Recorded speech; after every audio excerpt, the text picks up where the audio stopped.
when I think of the art of speaking up and I think of the struggle to speak up, this is like at the core of all of it, is having the courage to share the thing that feels uncertain and exposing. And when that is a capacity that you begin to build, you will become so much more powerful and you will get noticed in a way that you cannot get noticed if you don't practice the art of thought leadership. Welcome to The Art of Speaking Up, a podcast that helps professional women access the limitless potential that lies within them. I'm your host, Jessica Guzik, and my mission is to help you find that spark inside you that has the power to transform your career in ways you may not have thought possible. I'm so excited that you're here. And now, on to the show.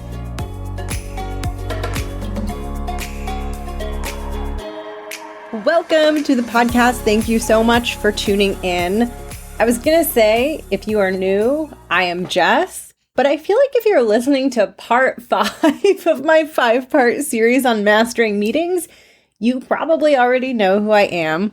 In case you don't, my name is Jess/Jessica. I go by both. I'm the host of this podcast. I had a really successful career in the corporate space, and now I'm at a very different phase of my life and my career where I am a full-time podcast host and career coach for women. And my work, as you probably know, is all around becoming a leader, building confidence, advancing in your career. And most important of all, especially for today's episode, is the focus area of finding your voice and becoming a super confident, effective communicator. And when I say confident and effective communicator, I really mean becoming a powerful communicator from the inside out. So the way that I think about it is I want to support you in every phase of the process from feeling really good inside so that you just feel strong and bold and amazing and badass. And I also want to support you in making a really powerful impression to the outside world and all of the people around you so that they experience you as strong and bold and badass, and so that your communication and your voice in those rooms can really propel your career forward. And in today's episode, this is the final part of my multi-part series, my multi-part episode series on becoming a super powerful presence in meetings and really standing out in meetings. And I am so excited about this topic in particular because I love leadership, and this topic is all about what it means to be a leader in meetings and what it means to speak up in a way where you're acting as the leader in the room, which I just feel so passionately about. You may have noticed that I've been putting out a lot of episodes. This is in honor of my launch of the Art of Speaking Up Academy. But to be totally honest with you, I didn't realize I was going to have so many episodes in this series. I thought this Mastering Meeting series would maybe be like 3-ish episodes, and it turned out to be 5. So you're getting a lot of bonus content, but it's in honor of the launch of my group program, the Art of Speaking Up Academy, which as of this episode being published, doors are open for enrollment. So enrollment for the Art of Speaking Up Academy is going to be open until Monday evening. That is Monday, May 23rd. And if this is your first time hearing about the Art of Speaking Up Academy, it is my group program that I created to help women go from feeling quiet and hesitant and really questioning themselves in meetings to feeling strong and solid and confident and communicating like a true leader, communicating as someone who, when they speak, people in the room think, dang, she's really good. That is what I want to help you do through this program. And inside the Art of Speaking Up Academy, you get to learn 2 things. You get to do the work on confidence, like that inner work on moving past self-doubt and tackling some of those fears and hesitations that might be getting in the way of you showing up super powerfully.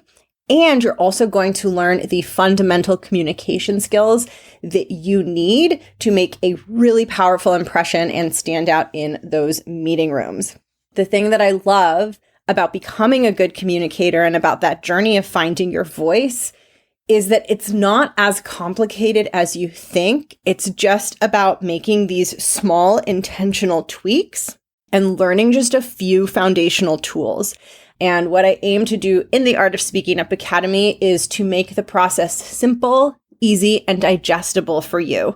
It's not going to be about learning super, super complicated things. And it's not for, this program isn't intended for someone who already feels confident and already feels very, very advanced in their communication skills. It's really intended for someone who's earlier on in that journey and who is trying to go from being a quieter presence in meetings to slowly and gradually taking up more space and feeling stronger and bolder inside. I love helping women with this process because not only does finding your voice and becoming a powerful communicator help you get noticed and help you develop a powerful reputation and help you advance upwards, which I am so freaking passionate about, but it also helps you enjoy your job more. It helps meetings and those rooms that you're in feel less anxiety inducing, and it helps you look forward to being a part of those conversations. I know that was such a huge pivot for me in my corporate career when I finally began to look forward to meetings and look forward to being in those rooms with higher ups and having those really high level conversations with executives, because I had finally learned to navigate my anxieties around that and, learn to feel good about myself in those rooms. And that is what I want to support you in doing through this program. If you want to join us and be part of this next cohort, head over to jessguzikcoaching.com/academy. I will also drop it below. And that is where you can sign up for the program. And also you can check out the curriculum and learn more about what is covered to get a sense of whether it's a fit for you. And if you're not sure if it's a fit for you, if you're thinking about signing up, but you're not totally sure about that, feel free to shoot me an email. I will drop my email in the show notes and we can chat about it and I can help you figure out if it's a good fit. Now, on to today's episode, which is about thought leadership, which I feel so strongly about. I feel so passionately about this topic, again, because it's one of the ones where I struggled a lot and then it became a real strength of mine. And this is something that I love supporting women in because as you embrace this part of yourself and learn to be a thought leader, you are going to feel so damn powerful in your job. Okay, so what I'm going to do is first I'm going to take us back to the 4 elements that will help you stand out in meetings, because today I'm covering number 4. So I wanted to just give you a recap on those 4. And then I'm going to talk about what thought leadership is and why it matters. And I'm going to talk a little bit also about what gets in the way of you really demonstrating thought leadership in meetings. So first, the 4 things that get you noticed in meetings. And if you want to hear more about these 4 and kind of come back to the beginning of this series, if you haven't already, check out episode 182 for sure. But the 4 things that will help you stand out in meetings and really make a super powerful impression are visibility, authority, captivation, and thought leadership. And so today we're talking about thought leadership. And what's so interesting is as I was preparing for this episode, I Googled the verb lead to see what the dictionary definition of lead was. And the dictionary definitions of the verb lead are horrible. I'm not even going to read them on here. But one of the first ones that came up as definition number 1 was to guide someone using a rope. And I went into this Google search being it's going to be this profound definition of what it means to be a leader. And I look and all of the definitions that I'm finding for the verb lead are very practical. It's to hoist someone up or to guide someone forward. And I was just thinking is the word lead that literal? Because for me, it's symbolic of showing up in this way where you're setting an example for people, where you are inspiring people, you are encouraging people, you are rallying people. And I just feel these dictionary definitions, to hoist someone with a rope, is selling this concept short. So please don't go to the dictionary to learn about this topic.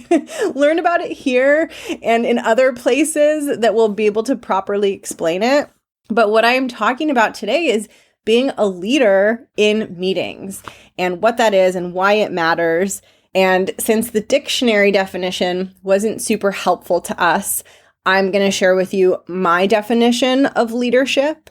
And then we are going to talk a little bit more about why it's so important and about what might be getting in the way of you really showing up as a leader in those meeting rooms. So the way that I think about leadership and thought leadership is, to me, what leadership means is that you take action and you behave and show up in a way that causes people around you to change their behavior and how they show up. So what it means to me to be a leader is that the way that I'm acting in the meeting, the way that I'm showing up in the meeting, the way that I'm showing up in my job, there's something about it that's causing my coworkers, my team, my boss to show up differently. My behavior and way of being is influencing their behavior and way of being. And for me, what is part of that definition is that it is influencing their behavior and way of being in a positive way, in a way that benefits them and in a way that benefits the broader mission. So that is really my definition of leadership. It is when you are inspiring a shift in others based on how you're acting and who you're being. So that's the definition of leadership as a whole. Now, thought leadership is a subset of that idea. And I'll probably do a future episode on just broad leadership. But this episode is a drill down on thought leadership specifically. Thought leadership is similar in that you are inspiring people to act differently, but you're doing it through the ideas and perspectives that you're sharing. You are leading through thought. Your thoughts, your ideas, your perspectives are causing people to show up differently. They're inspiring a shift in people. So let me give you a little bit of a visual for how I think about this. I think it'll help you understand this. The way that I think about leadership is there's like a line of 10 people. 10 people are just standing in a line trying to figure out what direction to go in. The leader is the person in the line who steps forward and starts walking. And it inspires the people who are in that line to follow that person and walk behind them. So because that person was courageous enough to step forward and start forging a path, those other 9 people, instead of just standing still where they were, they also stepped forward and started walking. And as a result, that entire group of 10 people got closer to their destination, catalyzed by the actions of the one person, the leader. Now that's leadership in the broad sense, right? Is stepping out and inspiring people to take different action, productive action, positive action. Now thought leadership is the same, except instead of doing it through the action of stepping forward and walking forward and having all of those people follow you, you're doing it through your ideas and through your words. So instead of literally stepping forward, the leader in that line of 10 people would say something like, I think I see a path forward. I'm looking ahead, and based on what I'm seeing, I think that if we all turn right and we walk for 1 mile, I think that's going to get us closer to our destination. And everyone hears the person say that, and then all 10 people start walking towards the destination. So that person didn't physically step out and lead by example and start walking. They just shared a perspective that was new and different. And that perspective inspired everyone to go from standing still to walking closer to their destination. Now, in a meeting, thought leadership functions in the exact same way. A meeting is like that group of 10 people. And when someone is demonstrating thought leadership in a meeting, what they are doing is they are pointing out something new, something useful, something different, and most importantly, something that hasn't been pointed out before. So in the example I gave, everyone was standing still. No one knew where to go, and the leader had the courage to say, I think I see a path ahead. Now, this is really important because if everyone already knew where to go and already saw the path, they'd be on it. They weren't on it because not everyone was seeing it. So inherent in thought leadership is sharing something that is not in everyone's awareness, sharing something that is new, sharing something that is novel. In a work setting, this could look like throwing out an idea that hasn't been added to the mix yet. It could look like identifying a better way to do something. It could look like identifying a potential future roadblock that you feel like people in the room don't realize could come in the future, and helping everyone plan to avoid that obstacle or avoid that roadblock. What thought leadership means is through your thinking and through your perspective, you're pointing out something that is new, it is different, and it wasn't something that the group previously realized was a thing. And this is so important because there is a really big difference between contributing something in a meeting that is expected and that people kind of generally expect to hear, or that fits with the knowledge that people already have, and pointing out something that is new and different and unexpected and not something that is part of the group's existing knowledge.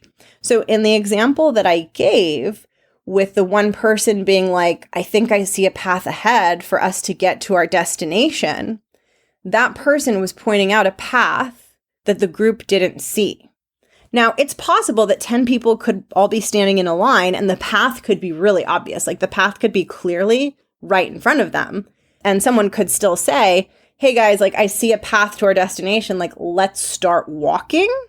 And that would be demonstrating a little bit of leadership because that person is catalyzing progress, the group's progress towards the destination. But it's not thought leadership because they're not pointing out something that is new and different and hidden. They're not introducing something novel.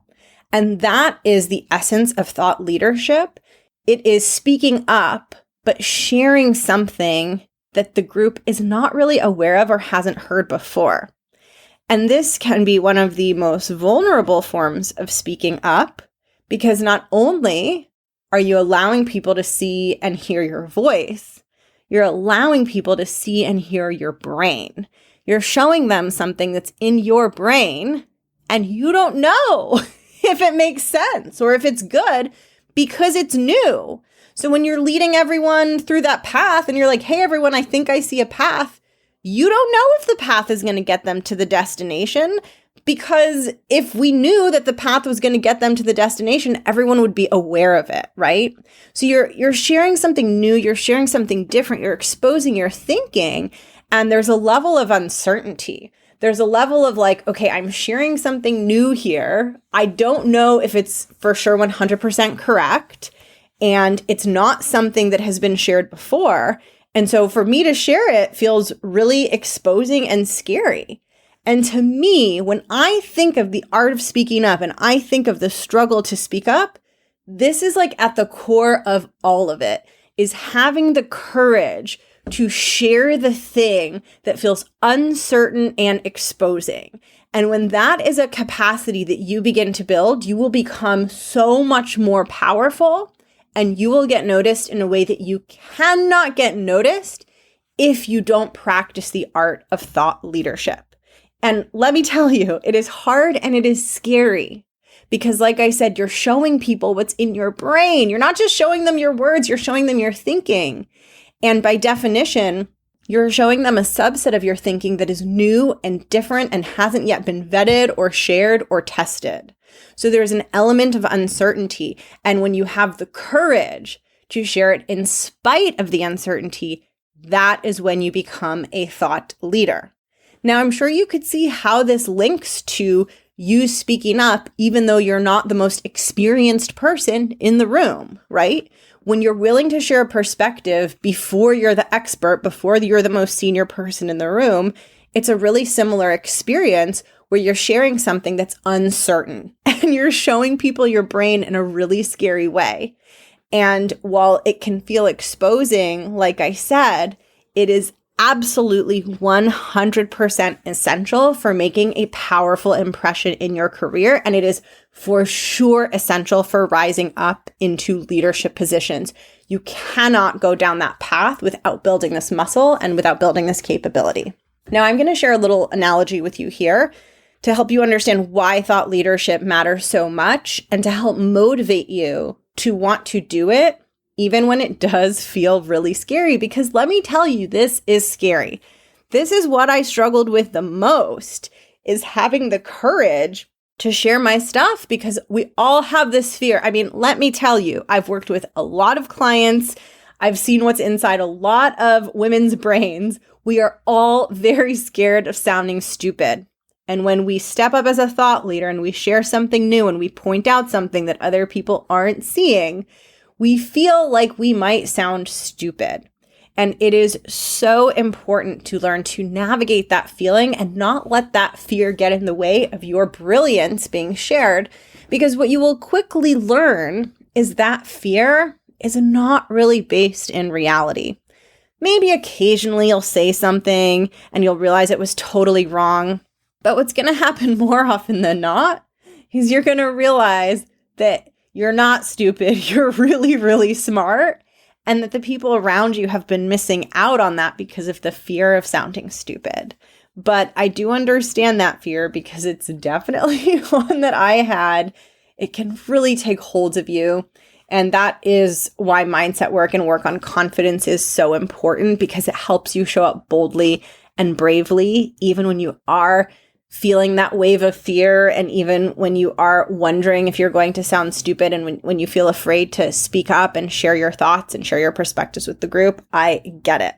And so let me share this analogy with you, because I think this is going to help you see how thought leadership feeds into your professional reputation. So in the episode on captivation, the one right before this in the series, I use the idea of art to represent captivating communication. And I'm going to continue with the art analogy so that you can understand just how freaking important thought leadership is. So the way that I want you to think about it is I want you to imagine that instead of employees in a company, I want you to imagine you're an artist, and that everyone at your company is an artist, and you all paint paintings all day long for your job.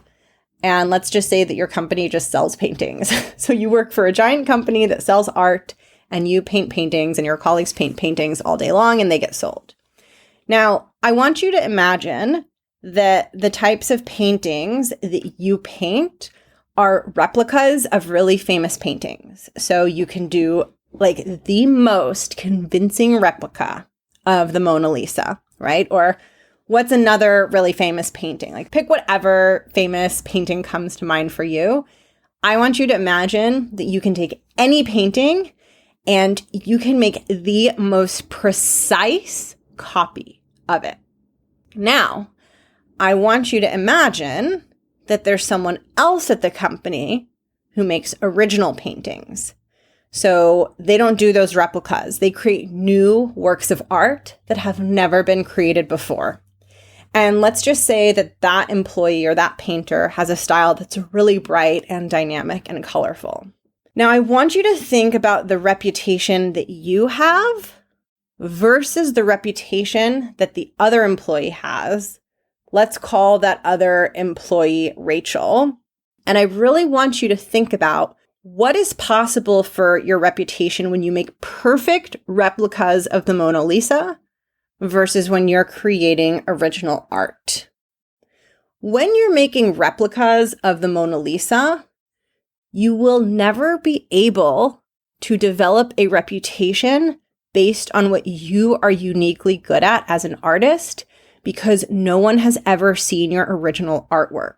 So people could maybe compliment your precision and your ability to replicate really well, and your eye for what is on the painting and your ability to recreate that. But you can never be known for any style or any specific way of creating art. You're just known as someone who can do really, really good replicas. Whereas Rachel, who makes original art, is known as someone who's great with color, who's really dynamic, who has like this beautiful abstract vision, and her reputation is richer than yours, even though your painting replicas are really good. They are amazing, and maybe they're even harder to create than what Rachel creates. But her reputation has more richness and more substance because people have seen art that came from her unique creative vision.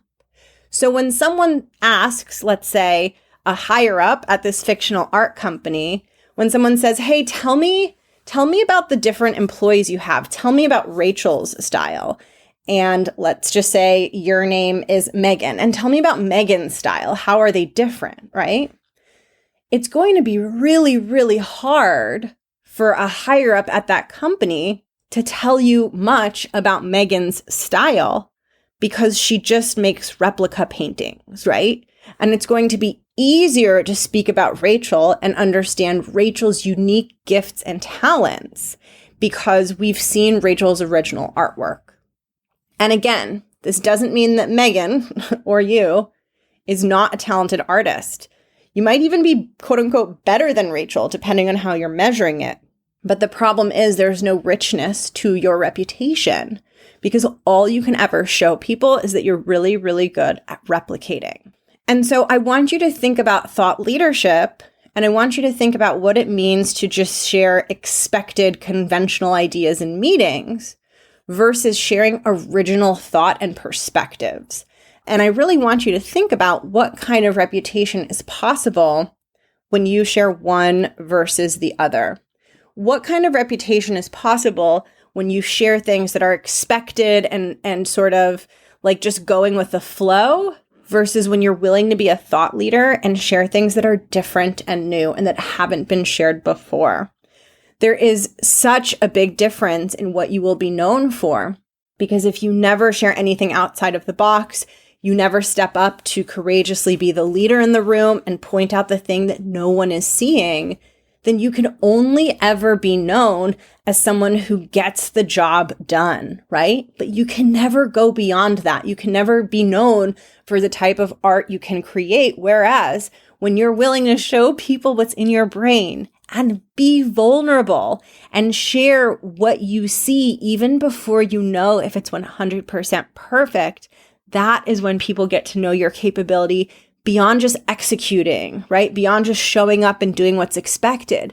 People begin to see your deeper capabilities and your ability to lead at a more sophisticated level because you are seeing things and noticing things and pointing things out that other people aren't necessarily seeing. And your value to the organization goes up because it's a lot easier to just do what's expected and go with the flow. And it requires deeper thinking and more courage and more leadership to be someone who is willing to step out and be a thought leader. And so when you become that, you also become someone who is going to be offered up more opportunities within an organization or within an industry. And even better, you're going to have way more fun in your job because you're going to be feeling so powerful in those meeting rooms. And you're going to feel like your brain and your thinking is a powerful asset that is needed in those rooms. And you will no longer be paralyzed by the fear of sounding not intelligent, by the fear of sounding stupid, but you will be invigorated and energized by the potential to use your genius and your brain to drive better results and to make a real difference. But that can only happen when you're willing to take that leap, when you're willing to be courageous, and when you're willing to produce original artwork and not just crank out replicas of the Mona Lisa. And this will be a difference maker in your career because it is easier to find people that can just replicate the Mona Lisa over and over again, but it is harder to find people that can produce that original artwork. So your reputation becomes richer, you become more distinguished in your organization, and it becomes much easier to position yourself for growth, for advancement, for leadership roles, because you've shown people through your courage in those meeting rooms and through expressing your unique genius in those meeting rooms that you can lead. And that brings us full circle with thought leadership. You are leading through your thoughts and perspectives. And so thought leadership is one of the most important things, particularly if you're someone who wants to be on an upward trajectory. And the thing that I see get in the way the most when it comes to thought leadership is the fear. And in my experience, getting past that fear is a slow, thoughtful, strategic process where you take one little step, one little risk at a time, and you slowly build that trust muscle. And it gets stronger and stronger as you begin to take little leaps and little risks. And as your self-trust and your confidence grows, over time, it begins to feel more doable for you to share bigger ideas, bolder things, to take bigger steps outside of your comfort zone. And so this isn't something where like you need to go into the meeting like tomorrow and be sharing the most out there crazy ideas and be like challenging and pushing back against the most senior person in the meeting room. But it does mean that you want to start challenging yourself in baby steps and finding ways to take small risks so that you can build up that confidence, build up that courage, and over time you can take bigger and bigger risks. And then you'll look back at the tiny risks and be like, oh my God, I can't believe I thought it was such a big deal to suggest that we give ourselves an extra week on this project timeline. Or like, I can't believe it was such a big deal for me to critique that person's perspective. Like, it's totally cool and it's totally okay. And I know how to do it while being myself and honoring my communication style and without getting so scared and without getting so overwhelmed by the fears and emotions. And so that is thought leadership. It is one of the most important things. It is arguably even more important than having rock solid communication skills, because communication skills can be learned, but thought leaders, like true thought leaders, are often very rare. And so as you cultivate this ability, you really position yourself as someone who is uniquely valued within your organization. And like I said, it can do really, really wonderful things for your upward mobility within a company or within an industry. So that brings me to the end of this episode, and I hope it inspired you, and I hope it made you want to be just a little bit more daring and a little bit more courageous when it comes to what you're willing to share in meetings. If you decide to join me inside the Art of Speaking Up Academy, you will get a lot of support in helping you become a thought leader. There is one module inside the Art of Speaking Up Academy called Own Your Voice, and it is all about helping you build the courage to overcome and navigate the impostor syndrome and begin sharing some of those perspectives that will really help you stand out and really help you come off more as that original artist and less like the artist who just makes replicas of the paintings, so that you can develop that rich reputation that really helps you get noticed and helps you distinguish yourself in your company. And not to mention, when you develop this capability, your job becomes so much more enjoyable and so much more fun because you engage way more deeply. Instead of being in those meetings and like being spinning and stuck in your head and worried about how you sound and wondering what people think of you, instead of spinning over all of that stuff, you're going to be thinking about the problem that's in front of you and how you can help fix it and how you can add value and how you can move things forward. And I guarantee you that is way more fun and way less exhausting than being super caught in your head and super stuck in your head about how you sound and whether you sound good enough. So if you are ready to work on this, if you want my guidance in becoming a thought leader and taking up space in those meeting rooms, I would love to invite you to join me inside the Academy. You can head over to jessguzikcoaching.com/academy to grab your spot. I will also drop the link in the show notes. I am wishing you such a beautiful week. I hope you have an incredible rest of your day. I hope you bring a little dose of courage with you into those meetings. And I will catch you in the next episode. I have just like one more bonus episode coming in honor of the launch of the Art of Speaking Up Academy. And then I'll be back to my regular weekly publishing schedule. So I hope you're enjoying these, and I will catch you in the next one. Bye.